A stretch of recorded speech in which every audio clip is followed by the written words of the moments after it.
Juga yang kita haturkan terima kasih kepada Sohibul Bait pemangku hajat pada manakib pagi hari ini.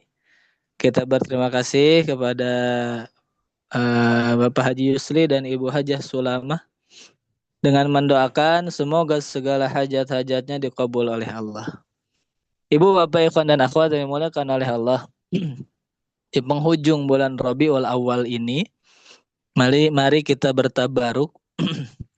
Hadatul Syekh mengatakan bahwa wa amala musani fi syahri Rabiul Awwali, huruf lam yang kedua yang menjadi huruf penutup di bulan Rabiul Awal ini maknanya adalah liqaullah.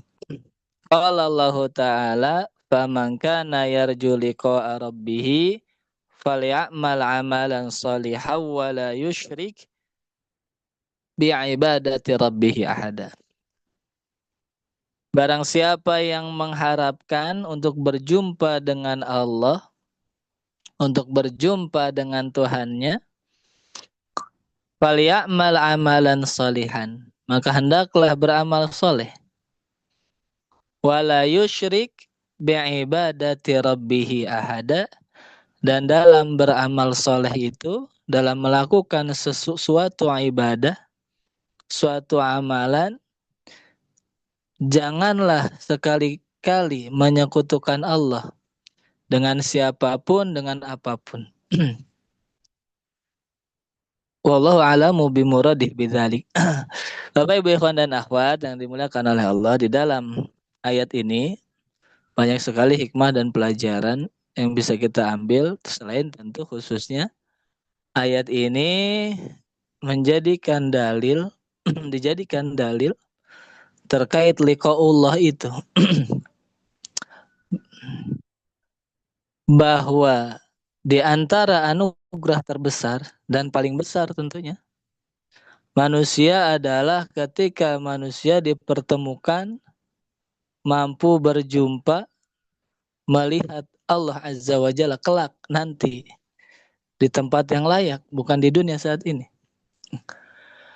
Tetapi selain daripada liqaullah itu, beberapa pelajaran yang bisa kita ambil dari ayat ini, di antaranya ayat ini mengajarkan manusia, menuntun manusia, mengajarkan kita tentang masalah, tentang persoalan roja. Bukan roja rombongan janggot, bukan, tapi harapan. Faman kana yarju. Dan yang digunakan juga adalah fi'il mudhari di sini. Tidak faman kana roja, tidak menggunakan fi'il madi. Bahwa penggunaan fi'il mudhari, istilah bahasa Arab itu, adalah menunjukkan istimror, bahwa manusia adalah suatu fakta, kenyataan yang kita alami dan kita rasakan. Hidup itu memiliki berbagai harapan. Dan harapan itu ada kalanya ada harapan yang istimror, yang terus-menerus kita berharap. Seperti sehat. Kita kan tidak hanya ingin sehat hari ini saja tentu kan. Kita ingin hari ini sehat, lusa sehat, besok sehat, lusa dan seterusnya sehat. Itulah harapan. Tidak bisa dipisahkan dari kehidupan manusia. Dan kenyataan yang lain, manusia itu hidup didasari atas harapan-harapannya. Harapan manusia mempengaruhi tindakan yang akan dilakukannya. Orang yang berharap kepada Allah tentu semakin mendekat kepada Allah. Tetapi orang yang tidak kenal Allah, hanya berharap kepada manusia, tentu ia akan mendekati manusia yang menjadi sumber harapannya. Dan seterusnya. Harapan kita mempengaruhi tindakan yang kita lakukan. Dari sekian banyak harapan itu, Ibnul Qayyim Al-Jauziyah dari ayat ini mengatakan bahwa harapan yang paling mulia yang semestinya dijadikan puncak harapan oleh siapapun manusia, khususnya bagi orang yang beriman, adalah roja'u liqa'illah. Berharap untuk berjumpa dengan Allah. Harapan yang paling besar, harapan yang paling tinggi, himmatun aliyah, cita-cita yang paling luhur adalah roja'u liqa'illah. Di bawah itu kita mengharapkan anugerah-anugerah Allah, bahwa kita, motivasi kita dalam beramal soleh pada khususnya, melakukan ibadah-ibadah mahdoh, ataupun motivasi dalam melakukan apapun itu, hatta perkara yang mubah, makan, minum, berhubungan dengan keluarga, mengurus anak, berhubungan dengan istri, hendaklah kita jadikan motivasi kita dalam setiap tindakan kita adalah narjullah azza wa jalla. Karena kita mengharapkan Allah, mengharapkan fadlnya, mengharapkan anugerahnya, mengharapkan kasih sayangnya. Kita berbuat baik kepada sesama karena Allah perintahkan itu. Kita ingin Allah ridho dengan kita berbuat baik kepada sesama makhluknya. Bukan kita ingin mendapatkan balasan kebaikan yang sama. Sehingga ketika kita melakukan kebaikan, terkadang memang ada ada ungkapan orang mulia adalah orang yang mampu menghargai kebaikan orang lain. Tetapi al-laim, orang yang tercela, apabila engkau berbuat baik kepadanya, tamarroda, maka ia merasa menjadi angkuh. Sehingga ada peribahasa air susu dibalas dengan air tuba. Juga ada ungkapan-ungkapan, sikapku kepada Anda, bagaimana sikap Anda kepada saya? Seperti itu. Dengan kita belajar dzikir, menjadikan Allah sebagai motivasi, landasan kita dalam bertindak, maka tidak ada lagi bahasa-bahasa seperti itu. Apapun balasan Anda terhadap kebaikan yang saya lakukan, yang kita lakukan, kita tetap terus berbuat baik. Itulah yang kita diajarkan di dalam tanbih secara teoritis. Secara praktis, dzikirlah yang akan menumbuhkan sikap tersebut. Dan kita sangat berharap kita disampaikan oleh guru mursyid seperti beliau menyayangi orang yang membenci. Karena itulah tanda dzikir kita telah berbuah. Dan itulah tanda manusia yang menjadikan Allah sebagai motivasi hidupnya. Kita makan dan minum semata-mata karena Allah. Kulu washrabu, bukankah Allah perintahkan itu? Di dalam Al-Quran, kulu washrabu, makan dan minumlah. Kita mensyukuri nikmatnya. Kita berhubungan dengan pasangan kita. Nisa'ukum harsul lakum fa'tu harsakum annasyitum. Kita tidak sekedar melampiaskan syahwat, tapi kita menjadikan Allah sebagai motivasi bahwa Allah memerintahkan kita muasyarah bil ma'ruf dan seterusnya. Inilah harapan yang mesti dimiliki oleh setiap manusia. Berharap semata-mata hanya kepada Allah, hanya kepada fadlnya, berharap berjumpa dengan Allah. Faman kana yarju liqa'a rabbih falyamal amalan shalihan. Ilahi anta maqsudi. Itulah harapan yang dibimbingkan oleh guru mursyid kepada kita, agar kita senantiasa berharap kepada Allah. Faman kana yarju liqa'a rabbih falyamal amalan shalihan wa la yusyrik bi'ibadati rabbih ahada. Kemudian ayat ini juga memberikan pelajaran pendidikan tarbiyah kamilah yang sempurna dari Allah melalui Rasulnya disampaikan kepada umatnya, ya, yang hari ini kita terima dari guru mursyid, bimbingan mengenai muamalah ma'allah, bagaimana kita berhubungan dengan Allah dalam hal kita ubudiyah kepadanya. Maka kata Allah, jika engkau memiliki harapan untuk berjumpa kepadaku, untuk dapat berjumpa dengan aku, falyamal, hendaklah beramal, melakukan amal saleh. Inilah apa yang dikatakan oleh Ibnu Athaillah, ar-raja ma qaranahul amal. Sesuatu dikatakan harapan apabila dibuktikan, diiringi dengan adanya perbuatan. Kita berharap ingin Allah ridha kepada kita, mana buktinya? Jika sekedar berharap, tanya siapapun manusia yang di KTP-nya agamanya Islam, apakah mereka ingin mendapatkan ridha Allah? Pasti jawabannya iya. Tetapi tanya, apakah mereka telah melaksanakan semua perintah Allah? Tidak semuanya. Jika sekadar berharap, semua orang berharap. Ar-raja ma qaranahul amal.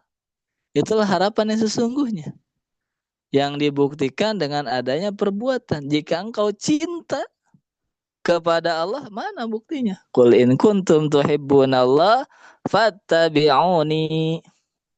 Jika engkau cinta kepada guru mursyid, mana buktinya? Wa illa, kalau tidak ada bukti, tidak ada amal konkret, perbuatan yang dilakukan untuk mewujudkan cita-cita, harapan dan keinginannya, fahuwa umniyah, itu namanya mimpi, bukan harapan. Tidak akan teraih, tidak akan dicapai tanpa adanya falyamal amalan salihan, beramal soleh. Inilah diikat amal itu di dalam syariat, tidak sekedar beramal, tetapi ada istilah salih, amal yang layak, amal yang pantas. Ibarat kita memberi hadiah kepada seorang raja, maka hadiah itu mesti layak, mesti pantas. Jangan kita samakan memberi hadiah kepada raja sama seperti memberi hadiah kepada rakyat biasa. Jangan kita samakan muamalah kita dengan Allah dengan muamalah kita dengan manusia yang seperti kita pada umumnya. Jangan kita samakan muamalah kita dengan guru mursyid dengan muamalah kita sama murid. Rahimallahu imra'an ya'rifu qadra nafsi.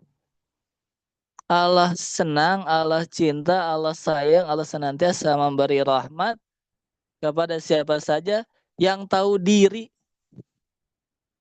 Jika Anda murid, bersikaplah sebagai seorang murid. Bagaimana menghormati guru Anda? Menghormati guru mursyidnya. Jika Anda orang tua, bersikaplah menjadi orang tua yang baik kepada anak Anda.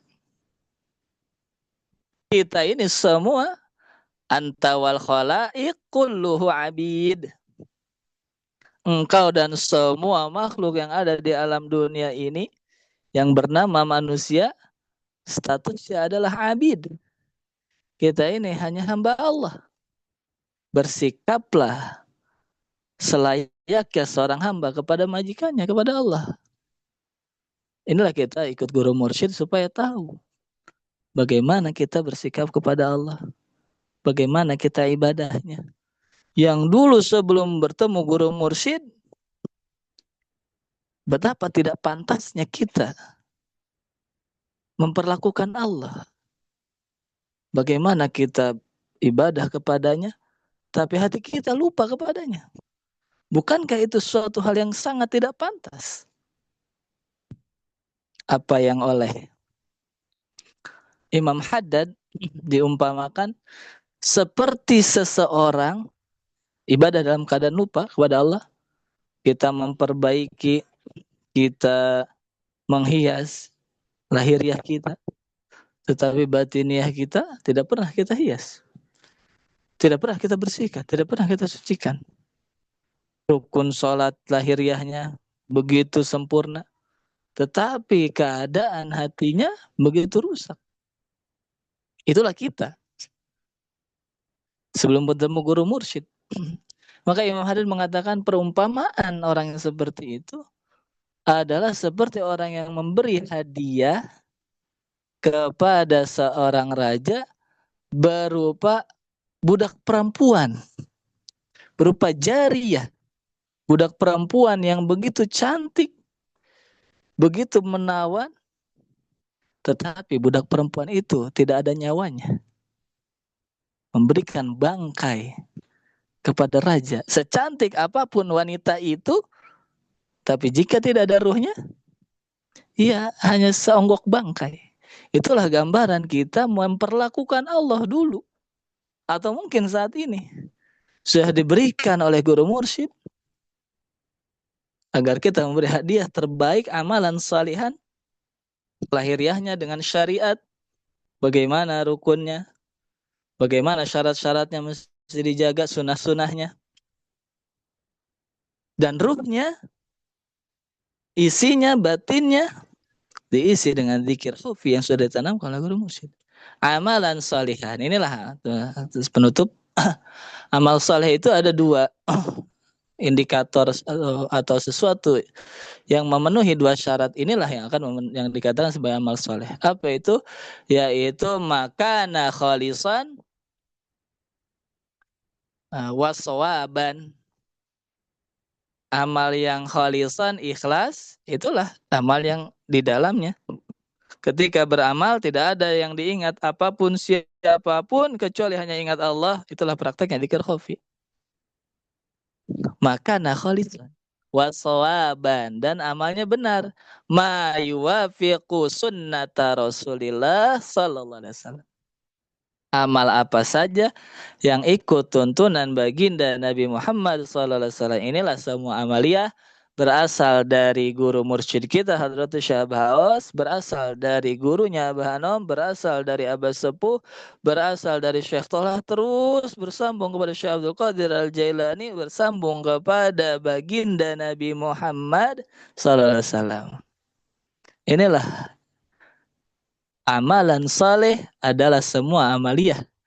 Secara ringkas bagi kita, amal soleh itu adalah semua amaliyah yang telah dibimbingkan oleh guru mursyid kepada kita sebagai wasilah untuk kita sampai kepada harapan kita semuanya, narju liqa'a rabbina, untuk berjumpa dengan Allah Azza wa Jalla.